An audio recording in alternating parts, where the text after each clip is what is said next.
Bom, vamos começar? Boa tarde aí para todo mundo. Obrigada, Prieto, por ter aceitado o meu convite. Fiz uma proposta indecente aí para o Prieto umas 2 semanas atrás. Ele achou que fosse escapar de mim por conta dos nossos papos de corredor, de almoço. Então, eu sempre soube que quando fosse trazer esse conteúdo para a empresa, era atrás dele que eu iria, né? Porque é a pessoa aí que eu vejo que conhece bem do tema. E esse é um tema muito delicado aí para a gente neste momento de crise, né? É um tema que todo mundo tem falado muito, porque quando vem as grandes crises que a gente para pensar como que a gente está organizando aí a nossa vida financeira, como que a gente está se preparando para o futuro.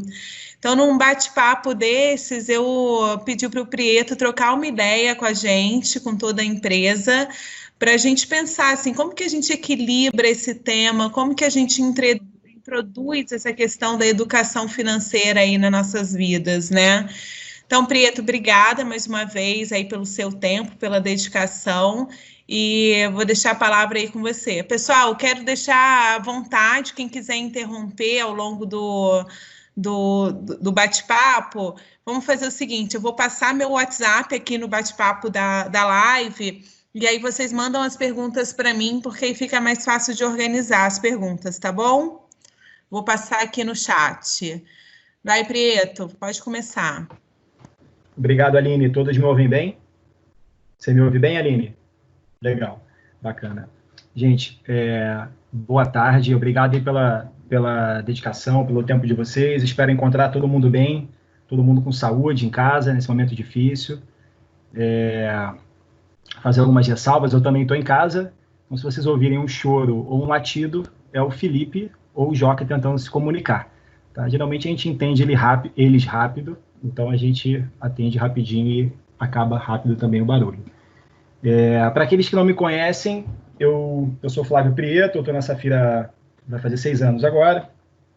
Eu estou no mercado de shopping há 10, sou engenheiro de formação, mas tenho um grande interesse sobre finanças. Comecei muito através de finanças pessoais, né, o meu interesse, depois eu desenvolvi para finança corporativa, que era o cargo que eu ocupava até pouco tempo atrás aqui na Safir. Agora eu estou indo para o Bossa Nova e também me interessei muito sobre finanças comportamentais. Está tudo ligado, né? Finanças acaba sendo um tema que me interessa muito e ao longo do tempo eu fui não só estudando, como também colocando em prática aquilo que eu estava estudando e testando e vendo que dava certo. Como a Aline falou, dá para a gente combinar aqui, né? Pra gente, como é uma vídeo, às vezes é melhor a gente seguir até o final. Eu vou abrir um espaço, vou tentar passar o conteúdo, mas ser breve, para que a gente tenha no final um período de perguntas e respostas, onde todo mundo possa se manifestar. Qualquer coisa que vocês não estiverem ouvindo, por favor, também falar comigo aqui. Bom, a crise chegou, e agora? A gente está vivendo uma crise realmente sem precedentes. Falando do aspecto do mercado financeiro, foi o crash, né? A queda mais rápida da história da Bolsa de Valores dos Estados Unidos. Não foi a maior queda, mas foi a queda mais rápida, mais impactante. Nunca tinha sido tão rápido. Mesmo em 1929, que é famoso, 2008 e tal.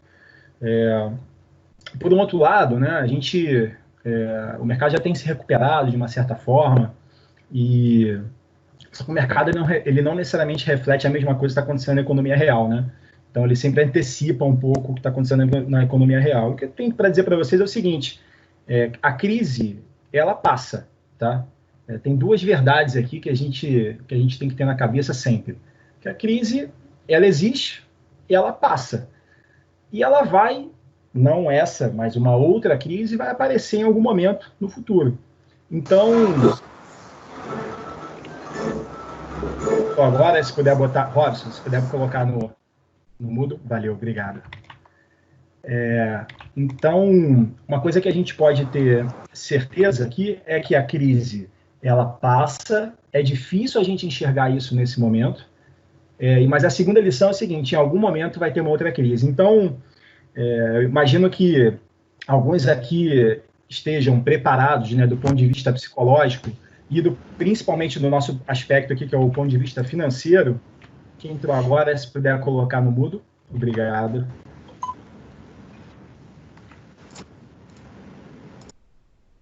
Então, a gente precisa se preparar para os momentos de crise. Se não seja para essa, né, que essa a gente já está no meio, que seja para as próximas. Tá? Então, o primeiro aspecto que a gente vai tratar aqui é como não estar endividado. Né?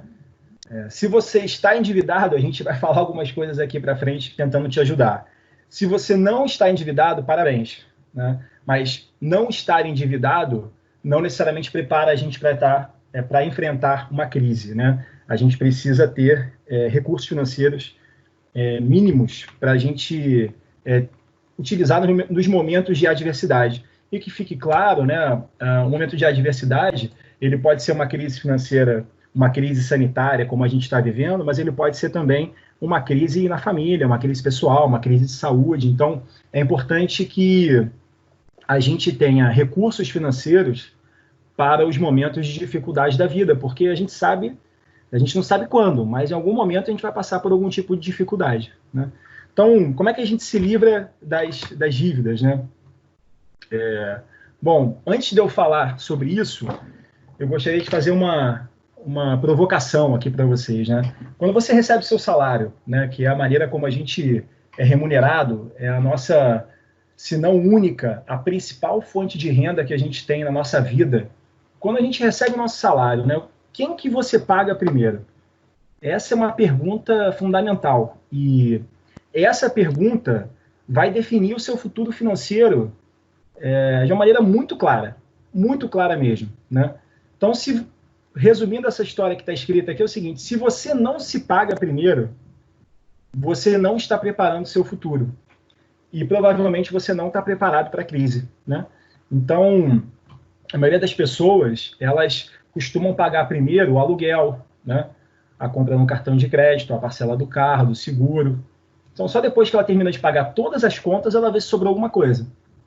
Né? E mesmo assim, às vezes não sobra. E quando sobra, não pensa também em se pagar. Né? Pensa em gastar com outra coisa. Então, eu montei um esqueminha aqui para a gente tentar colocar na prática como que é um fluxo de caixa. Eu tentei colocar de maneira gráfica aqui o fluxo de caixa de uma família, né? Das pessoas, a pessoa comum, né? Ao longo da sua vida. Então, no início de carreira, imagino que tem algumas pessoas aqui que estão no início de carreira e que eventualmente estão saindo de casa há pouco tempo, ou estão pensando em sair de casa. Qual que é o fluxo de caixa normal, né? O ciclo financeiro dessa pessoa? Geralmente, ela tem um emprego, ela tem uma renda nesse emprego, e ela gasta o dinheiro todo dela. Paga imposto, né? Ela começa a descobrir o que é imposto de renda, a gente está no início de carreira, a gente gasta com alimentação, com aluguel, com nossas necessidades básicas, e a gente acaba gastando todo o dinheiro. Né? Nesse momento da vida, né, da profissão, da carreira, a gente não tem nem bens, né? A gente não tem ativos e nem passivos. A gente também não tem, na maioria dos casos, né? A gente não tem empréstimos, não tem dívidas, né? Não tem muita coisa. Tá errado? Tem um aspecto aqui importante com o que a gente falou anteriormente, né? Veja, tá certo, você está investindo na sua carreira, você está rodando a sua vida, mas você não está se pagando primeiro, né? Então, o que a gente sugere? A gente vai olhar mais na frente, né? Vamos pensar aqui agora como você começa a ir bem na carreira. O que acontece, né? O que o funcionário comum, a maioria das pessoas, né? O cidadão comum, ele faz. Compra uma casa própria, né? Então ele tem lá a hipoteca imobiliária, contrai uma série de dívidas porque compra o carro zero, compra a casa nova, comprando a casa, ele vai pagar geralmente um valor maior que se fosse do aluguel, ele consome muita coisa através do cartão de crédito, e esses porquês a gente vai olhar um pouco mais para frente, mas eu gostaria que vocês fizessem essa reflexão na vida de vocês, e pensassem se isso aqui está fazendo sentido com o dia a dia de vocês, né? O que pesa mais? É o boleto do cartão de crédito? É o aluguel? Ou é o financiamento imobiliário? O que pesa? Isso é importante, né? Repare que todo o dinheiro, toda a renda, ela está indo embora, né? Seja para pagar a despesa, seja para pagar um empréstimo. Então, eu gostaria realmente que vocês pensassem nisso aí e fizessem a reflexão sobre como funciona o fluxo de caixa de vocês hoje. Bom, o que a gente deveria fazer, né? O que a gente deveria fazer? No início de carreira, a gente deveria focar principalmente em acumular recursos, seja poupança, investimento, mas principalmente recursos relacionados a conhecimentos, né? Então, um recurso ele não é só o recurso financeiro, mas, inclusive, aqui eu queria desmistificar, né? As pessoas perguntam muito sobre bolsa de valores, perguntam muito sobre investimentos em renda variável, e principalmente as pessoas mais jovens têm muito interesse nesse tema. Mas, de fato, no momento em que você, no seu início de carreira, você tem muito pouca disponibilidade de recurso, né? Na verdade, você não tem muito gasto, você tem muito pouca disponibilidade de recurso. Então, o que eu posso dizer para vocês é que o maior investimento que vocês podem fazer é investir em vocês mesmos. Mas até para fazer isso, você precisa ter algum tipo de poupança, algum tipo de recurso. Então, é cedo que a gente começa a criar a rotina, o hábito, né? E criar as metas mensais para a gente conseguir acumular recursos ao longo do tempo. Então, se você está numa situação onde você acabou de se formar e passou a receber um salário que você nunca recebeu na vida, vou voltar à pergunta aqui, a quem você paga primeiro? A você? Ou você paga primeiro as contas, os boletos, né? Esse dinheiro, ele está saindo todo através de despesas e passivos, ou ele está sendo acumulado através de ativos? Ainda que seja, né, e principalmente que sejam ativos de conhecimento, né? Uma pós-graduação, um curso bacana que você faça, livros, quer dizer, a coisa... Me perguntam, aproveitar aqui, desculpa, mas me perguntam muito sobre qual o melhor investimento, né, que a gente pode fazer. É um livro, né, que você paga 25, 50, 100 reais, 150 reais, um livro muito caro, e ele pode trazer a TIR infinita, né? Ele pode trazer os recursos, a abrir a sua mente para coisas que você nem imaginava. Então, investir em conhecimento nesse período é o melhor. Quando a gente começa a ir bem na carreira, e você já investiu em conhecimento, você já conseguiu alavancar a sua carreira do ponto de vista de posição, né, de salário, e você consegue ter uma renda e uma estabilidade profissional no como você se enxerga como profissional, é importante você começar a acumular ativos financeiros também, né, por tudo que a gente falou e principalmente por esses momentos que a gente passa de crise, pensando no viés negativo, mas no viés positivo, para que você tenha no futuro uma aposentadoria que faça sentido, né? Para que você tenha no futuro, nem pensando você com 60, 50, com 70 anos, mas para que você passe ao longo da sua vida com uma certa tranquilidade, para que as decisões que você toma ao longo da sua vida sejam decisões que façam efetivamente sentido, né? Que você não tenha que tomar decisões na sua vida por uma necessidade financeira, pura e simplesmente, né? Porque isso geralmente vai contra aquilo que você enxerga como um propósito para a sua vida, vai contra as melhores oportunidades para a sua vida, né? Então, mas para isso, né, para a gente estar preparado no momento certo, a gente tem que ceder, a gente tem que ser ter muita rotina, né, e ter muita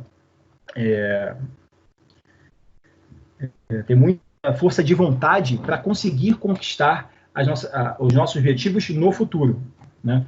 Então,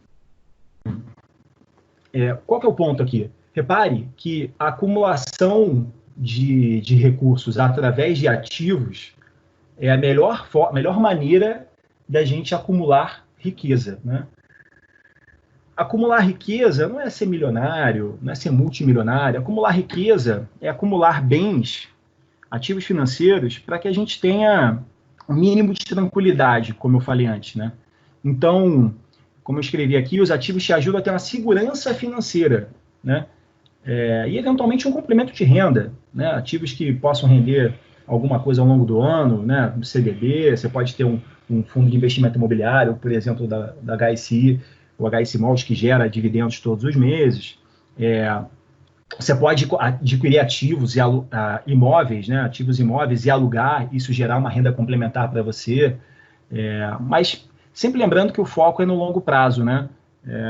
Nada de especulação, nada de alavancagem, né? Então, se a gente está falando aqui em não tomar dívida para realizar sonhos, né? O ideal é a gente realizar sonho com o nosso dinheiro, né? Porque se a gente realizar sonho com o dinheiro dos outros, a gente vai pagar 3 vezes o nosso sonho, né? Então, esse é o caminho ideal. Bom, mas como é que a gente faz isso, né? Como é que a gente consegue se pagar primeiro, né? Bom, primeira coisa é não contrair grandes dívidas, porque se a gente não contrai grande dívida, a gente não está pagando juro, né? E o juro na sociedade brasileira, no brasileiro médio, né, na classe média, ele consome uma grande parte do capital, né? As pessoas gastam muitos recursos com juros, né, seja de financiamento imobiliário, seja do financiamento do automóvel.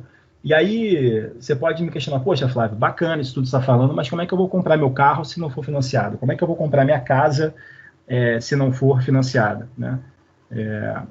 A gente tem que se perguntar se a gente precisa comprar a casa naquele momento, se não seria melhor a gente alugar um apartamento e gastar menos e sobrar um determinado dinheiro para a gente investir na gente mesmo, em conhecimento para melhorar a nossa renda e aí pensar em comprar alguma coisa, acumular mais. Se o carro precisa ser aquele carro zero, precisa ser o melhor carro, se a gente precisa realizar o sonho de ter o carro alemão agora, né? Essa é uma coisa importante, a gente tem que saber escolher e dosar, né? Sempre com muita sabedoria os nossos investimentos, onde a gente vai alocar nossos recursos. Então, não contraia grandes dívidas, né? Então, a segunda coisa, mas acho que talvez seja a mais importante de todas, porque só vai saber se tem grande dívida se você fizer conta. Então, você tem que saber fazer conta, você tem que ter todas as suas contas em dia, né? Seja através de uma planilha, seja através de um sistema. Existem alguns sistemas, alguns aplicativos hoje que ajudam a gente a controlar. Inclusive, mais à frente aqui, eu vou disponibilizar uma planilha para a gente aqui de orçamento, tá? Vou disponibilizar algumas dicas aqui, então fiquem até o final, que terão informações bacanas aí no final. Então, quem não controla, quem não enxerga, não controla. A gente precisa saber onde está indo o nosso dinheiro, né? Quanto a gente efetivamente ganha, quanto efetivamente a gente gasta. Se você não sabe para onde vai seu dinheiro, isso é um péssimo sinal, né? Então, se você não sabe onde está seu dinheiro, para onde está indo, isso quer dizer que o seu futuro não está sendo regado, não está sendo plantado. E lá na frente isso vai ter um preço, né? É importante a gente pensar nisso, porque o longo prazo ele sempre chega, gente. Estatisticamente, o longo prazo vai chegar para você. Então, querendo você ou não, ele vai chegar. Então, começa agora, né? Então, estando você em uma situação difícil, eu espero que nenhum de vocês esteja, né? Mas se caso alguém esteja, a gente vai passar aqui alguns tópicos para a gente pensar como que a gente pode sair desse momento de crise e sair das dívidas, né? Sair mais forte desse momento. Primeiro ponto você tem que listar todas as suas dívidas, né? Se desafie e reveja todas as obrigações com terceiros que você tenha. Então, o que pode ser cancelado, negociado, postergado, né? Então, como é que a gente pode se livrar das dívidas? Qual um caminho aqui, né? Eu estou colocando essa ordem, mas fiquem à vontade aqui. Acho que a ordem dos fatores não altera o produto, tá? Primeira coisa é assim, interrompa o ciclo. Tem alguém com o microfone aberto, se puder fechar, por favor. Então, interrompa imediatamente o seu acúmulo de dívidas, né? E a dívida ruim, acho que a pior dívida, aquele que acaba com a classe média brasileira, é a dívida do cartão de crédito e a dívida do cheque especial, que eu não coloquei aqui. Mas é importantíssimo que vocês tenham consciência que o cartão de crédito, aquele limite que está lá, ele precisa ser pago e a gente não pode utilizar o cartão de crédito pagando o mínimo, né? Eu imagino que todo mundo aqui não faça isso, mas se alguém tiver que fazer, cara, não faça, né? Não faça, porque esse juro ele vai acabar com você.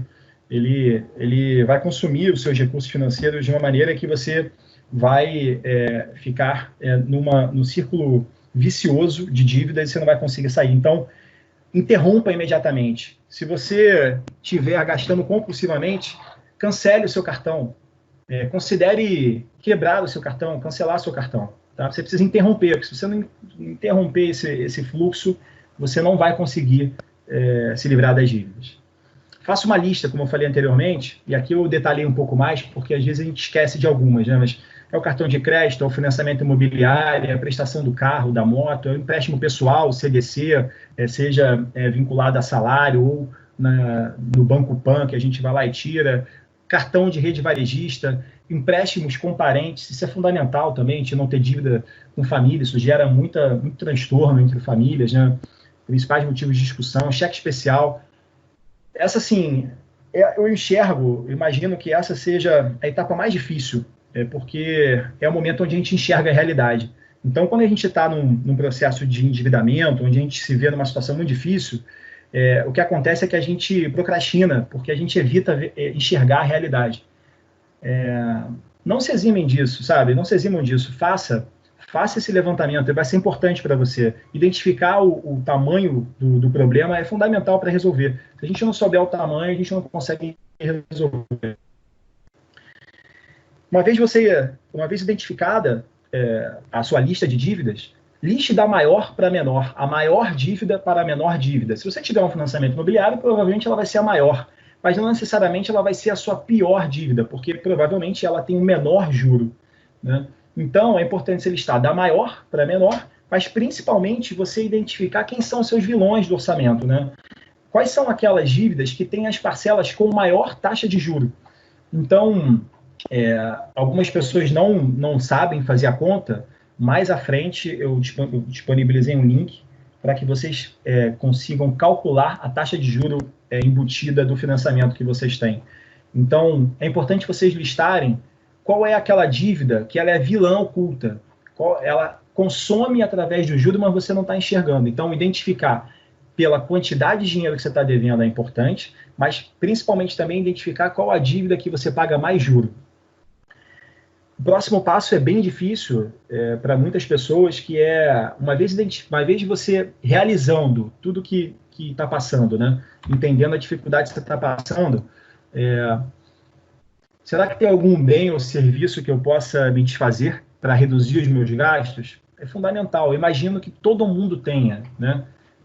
A gente fala aqui na Safir que revisão de custo de orçamento de condomínio é igual cortar unha. A gente tem que fazer sempre. Então, ele vai continuar crescendo. Naturalmente, os custos da nossa vida, eles crescem, porque a gente tende a se expandir. O ser humano tende a querer realizar seus desejos e suas necessidades sempre, né? A demanda sempre vai existir, né? Então, e aí? Você tem 2 carros? Já parou para pensar em ter só um? Você tem um carro e uma moto? Você precisa, nesse momento, desses 2? Já parou para pensar o que você faria se você tem um carro e uma moto e 2 prestações? O que você faria vendendo a moto ou até, eventualmente, vendendo o carro? O que você faria com essa prestação que você está deixando de pagar? E com esse dinheiro que você vai conseguir pegar na venda do carro? O que você faria com ele? Né? Acho que se colocar, né, projetar à frente, saber se visualizar no futuro é fundamental para você atingir seus objetivos, né? Você precisa pensar, né, onde você quer chegar para você conseguir atingir. Então, é fundamental a gente rever. Todo mundo, eu tenho certeza absoluta que quem for agora no seu cartão de crédito, na fatura do cartão de crédito, vai enxergar aquela assinatura de um serviço na internet que você não usa. Tenho certeza absoluta, todo mundo aqui tem isso. Eu, inclusive, tenho também. E admito que eu tenho que cortar alguns. Então, nesse momento de crise, né, e acho que o momento de crise ele serve para dar um choque de realidade na gente, mas em todos os momentos da nossa vida a gente tem sempre que cortar a nossa unha, sempre que revisitar nossos gastos. Então, para esse momento de dívida, corte na carne, venda ativos, venda coisas que você eventualmente você não queria vender, mas que te ajude a se livrar das dívidas. E considere renegociar todas as suas dívidas, né? O que eu estou querendo dizer com isso? Se você tem uma dívida de cheque especial, provavelmente, se você entrou no cheque especial em 10 mil reais, vou dar um chute aqui, um exemplo. Em 5 meses, 6 meses, essa dívida vai estar em 50 mil reais. Se você quiser pagar lá, se você pedir lá, quanto é que eu estou devendo aí para o Banco Itaú? Vai te falar, 50 mil mais ou menos, a conta burra pelo juro que o cheque especial ele tem. Mas se você for negociar, se você sentar lá com eles, você vai pagar menos que os 10 mil. Tá? Isso é empírico, não tem ciência aqui, é empírico, pegando informação. E tem uma informação também importante que acho que nem todo mundo sabe. Os bancos, eles são obrigados eles são obrigados a publicar os balanços, e nos balanços eles publicam aqueles recursos que eles têm a receber, mas que estão em inadimplência, por exemplo, esse cheque especial que você não pagou, eles são obrigados a determinar um nível de perda. Quanto maior a distância entre a data do vencimento e o momento da negociação, maior o nível de perda, maior o PDD. O time aí do contábil sabe isso bem. Então, se você for negociar, eu tenho certeza absoluta que você vai conseguir pagar um valor muito menor mesmo do que você está enxergando lá na fatura do cartão de crédito. Então, considere renegociar isso. Sente, ligue para o seu gerente, negocie, se coloque numa posição de que você realmente precisa, sabe? Não, a pior coisa que a gente pode fazer nesse momento é achar que está tudo bem, ter vergonha de negociar, né? Porque não quer se expor, e eventualmente ter vergonha de perder o cartão Black, ter vergonha de perder aquele saldo no cheque especial. Provavelmente nessa negociação você vai perder o seu especial, você vai perder o cartão Black, mas você vai se livrar de uma dívida e você vai ter o seu salário livre para você fazer o que você quiser. Então, esse é um caso importante. Eu já vi muitas pessoas passarem exatamente por essa situação que eu estou falando para vocês, e já ajudei algumas pessoas negociando com o banco nessa situação, e na família, inclusive, é uma situação muito, muito danosa, sabe? Consome muitas pessoas. Então, eu espero que você não esteja passando por isso, mas se você estiver, não deixe de fazer, né? E o mais importante de tudo é o seguinte: considere fazer uma reengenharia da sua dívida. Então, se você tem dívida do cartão, se você tem dívida do CDC, se você tem dívida na Casa Bahia, ou na Loja Marisa, ou na C&A, ou na Riachuelo, considere, todos eles vão ter uma taxa de juros, né?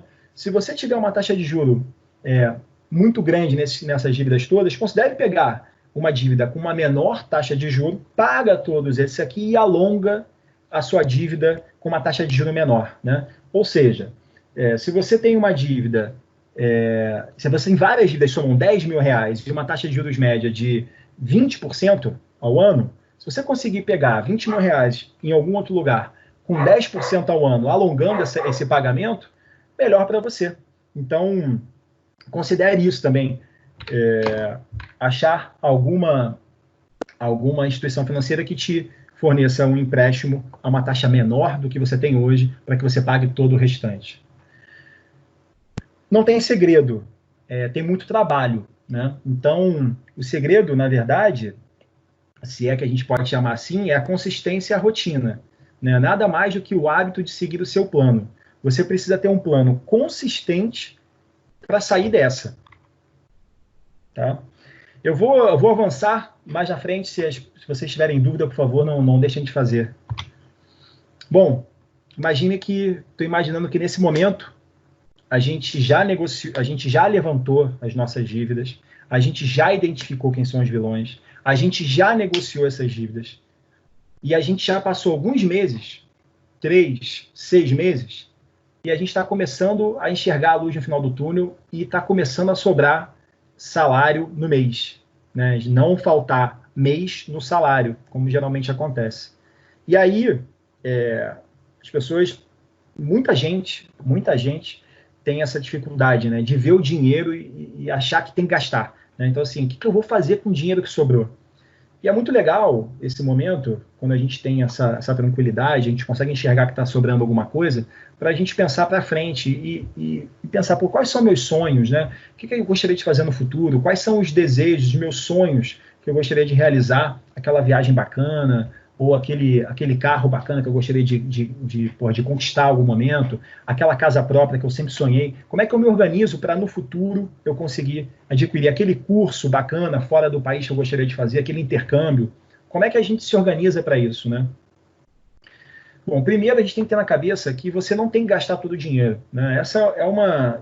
Eu vejo... Pela minha família, eu vou dar meu exemplo aqui, eu vejo pela minha família... Eu sou uma pessoa muito regrada, mas a minha família não é. Talvez por isso eu seja muito regrado. Então, assim, a educação escolar não ensina a finança pessoal. A história brasileira não incentiva a poupança. A televisão e a mídia incentivam o consumo. E as famílias não têm o hábito de falar sobre dinheiro. É todo mundo jogando contra, né? E a gente tem um estímulo desenfreado ao gasto e endividamento, né? O governo, quando a gente vê aí a própria atitude do governo nesse momento é gerar dinheiro, né? É imprimir dinheiro e botar, emitir cheque e mandar para as pessoas gastarem. Isso no futuro não gera riqueza, tá? Assim, o que é importante a gente ter na cabeça é que para a economia, para os países se desenvolverem, para a gente ter o PIB crescendo de maneira sustentável e pungente, a gente precisa de produtividade, né? A gente precisa gerar riqueza para as pessoas, né? Eu preciso gerar valor. Eu não posso simplesmente ganhar dinheiro porque me deu um cheque. Isso, no final do dia, isso vai gerar uma alavancagem, isso vai gerar, no final do dia, inflação. Mas esse é um outro papo. O mais importante é o seguinte, vocês têm que gerar produtividade, né? Riqueza está vinculada à produtividade, a valor. Você tem que gerar valor para alguém para você gerar mais dinheiro para você e você juntar e enriquecer no futuro. Então, uma coisa que a gente, talvez muitos de vocês não tenham vivido, era de inflação alta, né? No passado, no Brasil, a gente incentivado a gastar todo o dinheiro porque a inflação é de 2 dígitos ao dia, né? Então, a gente tem esse histórico na família, né? Do pai e da mãe que viveu isso. Na vida adulta, a gente tem muito estresse, uma necessidade enorme de recompensas, né? E, cara, o que a gente acaba fazendo? Consumindo, gastando. Por quê? Porque eu mereço, porque a gente precisa se satisfazer de alguma forma, né? Algumas se satisfazem com álcool, outras se satisfazem gastando seu dinheiro, né? E tem alguns livros muito legais que falam sobre isso, inclusive sobre a criação familiar e o impacto disso no comportamento de consumo das pessoas. Então, vou falar mais na frente também sobre livros e um deles vai falar sobre isso. Gente, aprenda a controlar o seu emocional, né? Se você controlar o seu emocional, você vai conquistar recompensas no futuro. Mas eu brinco com a minha esposa, a gente, quando viaja, a viagem é um momento muito interessante, né? Porque tem até aquele ditado que diz que quem converte não se diverte, né? O problema é na volta. Então, a gente geralmente define um bolo, né? Define um montante de dinheiro a ser gasto na viagem e tenta não gastar mais, a não ser que seja por emergência. E quando você viaja, você quer comprar. É o momento que você está mais propenso a gastar. Então, aqui em casa, geralmente, a gente faz assim, né? A gente olha para uma coisa e a gente pensa, cara, vou comprar esse produto aqui da Polishop que está passando na televisão. Tá, eu preciso daquela pipoqueira da Polishop, né? Veja, preciso, eu não tenho uma pipoqueira em casa. Preciso? Não sei se eu preciso. Precisar ou não preciso, desculpa, né? Eu falei errado aqui, mas eu posso. Eu mereço? Posso, eu mereço. Mas eu preciso disso? Não preciso, né? Acho que a gente pode fazer esse exercício também de uma outra maneira, né? Eu olhei aquela cobertura na praia do Leblon, bem bacana, que eu tô falando aqui um caso hipotético e bastante distante, mas assim, aquela cobertura na praia do Leblon de frente para o mar. Eu preciso? Olha, precisar eu não preciso. Eu mereço? Bastante, mas eu posso? Não. Então, eu acho que a gente pode fazer isso com todos os bens que a gente adquire ao longo da vida. Seja do menor, da pipoqueira, a cobertura no Leblon. A gente precisa ter alguma coisa que nos ajude a pensar e a raciocinar naquele momento, para que a gente haja menos por impulso e mais por consciência, mais pensando naquilo que a gente faz. Então, gente, não tente realizar os seus sonhos sem antes ter a recompensa, né? O sonho é fundamental.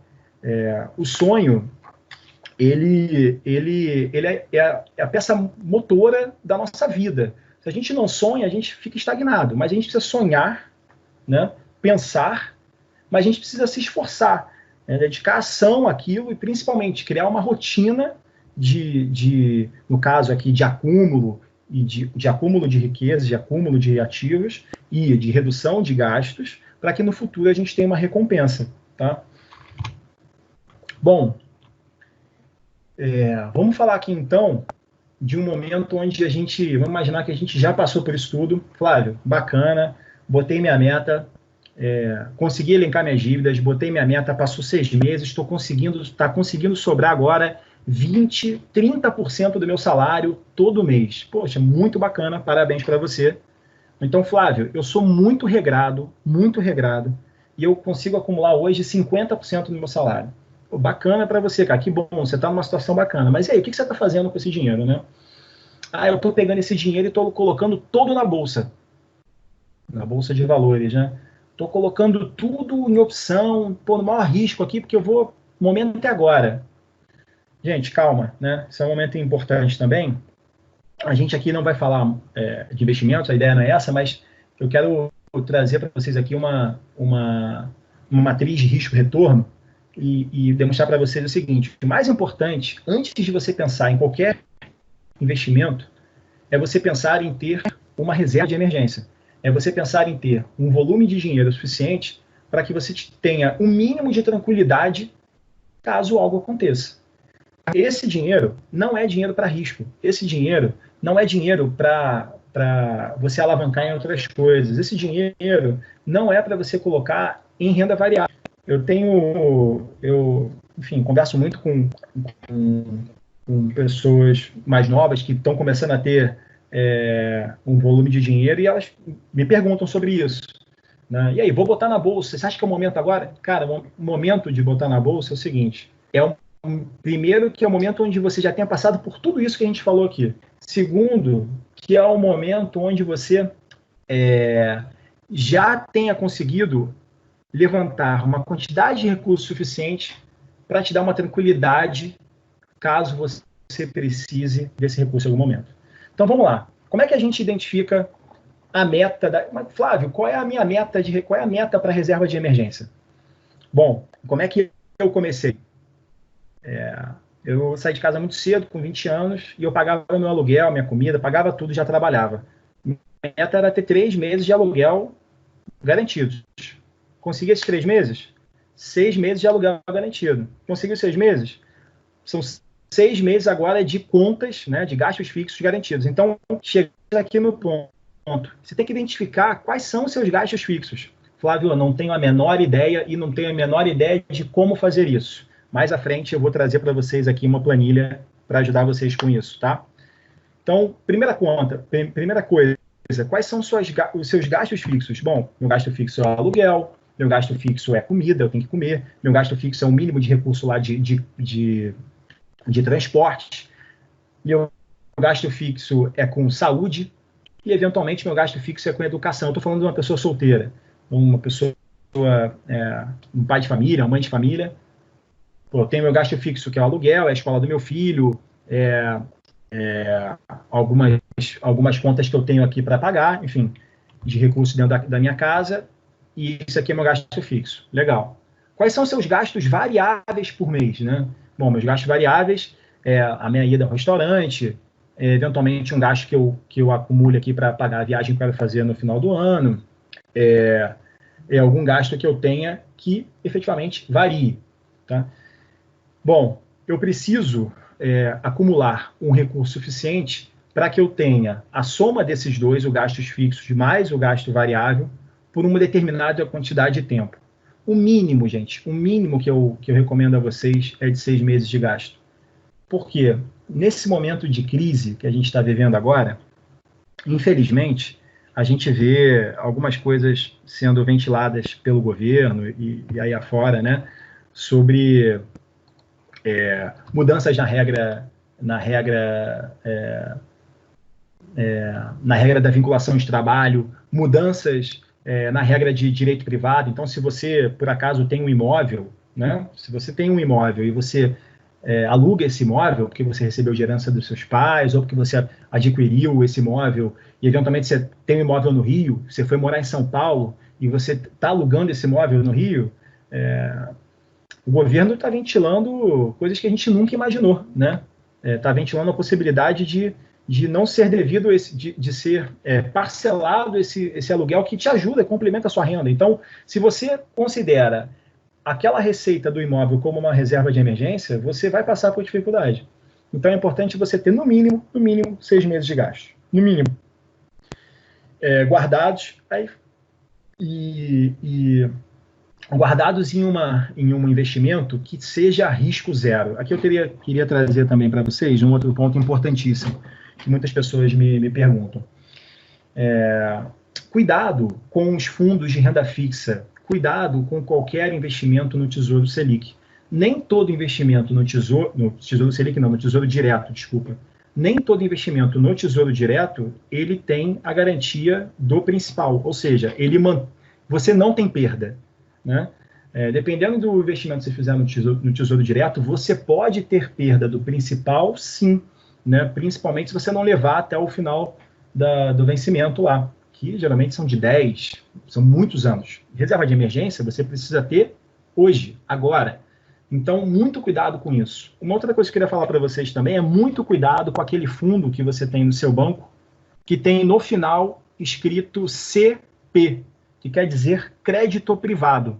Se você, por acaso, tem um fundo de renda fixa vinculado a crédito privado, eu te convido a dar uma olhada na rentabilidade dele esse mês e você vai reparar, se você não aconteceu isso, você é uma pessoa de sorte, mas a maioria dos fundos de crédito privado esse mês tiveram um rendimento negativo. Você fala assim, Flávio, como que isso pode acontecer? Pois acontece. Então, Flávio, como é que eu saio dessa história toda e como é que eu tenho um lugar onde eu garanta efetivamente esses 6 meses aqui sem risco, ganhando pouco, é verdade. Esse dinheiro não é para ganhar muito, esse dinheiro é para a gente mantê-lo e a gente ter tranquilidade, dormir à noite sabendo que a gente tem 6 meses de contas pagas. Onde é que a gente coloca ele? Em Tesouro Selic, tá? Seja no Tesouro Direto, seja naquele fundo do seu banco, com taxa zero, ou taxa 0,0 alguma coisa, tá? Com D0 também, que você precisa do dinheiro no dia, mais tardar D+1 no dia seguinte, e que não seja vinculado a crédito privado e que seja vinculado à taxa Selic. Tá? Isso é importantíssimo, são dicas que eventualmente a gente não olha, ou que a gente vai pela tabela de rentabilidade do nosso banco, e a gente vê, isso aqui está pagando um pouquinho mais, e por um pouquinho mais você pode perder um tantão por conta do crédito privado. Então, o que eu queria dizer para vocês aqui? Que o mais importante é o seguinte, quanto antes você começar, mais rápido você bate a meta. O tempo ele vai passar da mesma forma. Então, você fala assim, mas começo no mês que vem. Gente, se você começar, qual é a diferença de você começar agora ou no mês que vem? A diferença é que o tempo vai passar. Então, se você começar esse mês, você tem mais chance de chegar. Então, eu fiz aqui uma continha reversa para a gente saber o seguinte, bom, para eu conquistar 6 meses de gastos, né, de reserva de emergência, quanto que eu preciso economizar por mês para chegar nessa meta? Bom, se eu economizar 50% do meu salário, são 12 meses. Se eu economizar 25, são 24. Se eu economizar 5, são 120. Em 10 anos, é muito tempo, né? Então, assim, você precisa ter rotina, começar logo, e você precisa ter muita dedicação para cortar custos e você conseguir enxergar essa reserva o quanto antes. Então, se você economizar só 20%, por exemplo, que é um número bastante considerável, você vai demorar um pouquinho mais. Você vai chegar lá, mas você precisa começar logo e você precisa cortar já.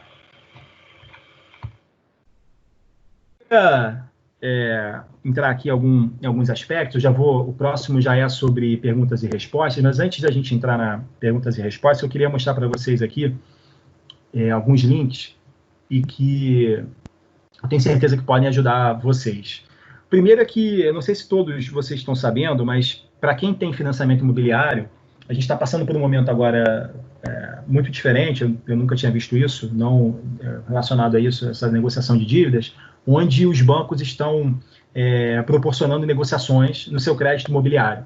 Tá? Então, essa apresentação vai para vocês, esses links aqui estão todos disponíveis, vocês vão poder ter acesso a isso. Então, aqui está uma entrevista e um passo a passo de como negociar com o seu banco para que você tenha um respiro no seu crédito imobiliário nesse momento. Então, alguns bancos estão jogando essas parcelas para o final, né, e te dando uma tranquilidade. A Caixa soltou essa semana a possibilidade de você ter alguns meses de suspensão, né? No final você está só prorrogando o prazo do coisa, mas você consegue ter um período de menos cobrança, que vai te dar um fôlego grande. Então, você imagina, se você tiver a cabeça voltada a se pagar primeiro, o que você vai fazer com esse dinheiro? Você vai ter uma grande oportunidade de acumular uma grana aí e montar sua reserva de emergência. Uma outra coisa também importante é que, eventualmente, vocês podem ter acesso a crédito consignado. Eu acho que aqui na Safir também tem. Então, o Banco Central ele disponibilizou uma cartilha para você entender, saber seus direitos, saber exatamente o que você deve olhar e quais são os aspectos mais importantes na hora de você assumir uma dívida com crédito consignado. Então, é interessante essa cartilha, vale a pena a leitura. Um outro também do Banco Central é a taxa de juros. Muita gente tem dúvidas sobre como calcular e como identificar o quanto que eu estou pagando de juros em uma determinada prestação. O Banco Central também oferece essa ferramenta onde você coloca lá a parcela, enfim, coloca as informações, você acha a informação faltante. Então, você consegue chegar na taxa de juros, você consegue chegar no montante de juros, né? Você consegue identificar algumas informações.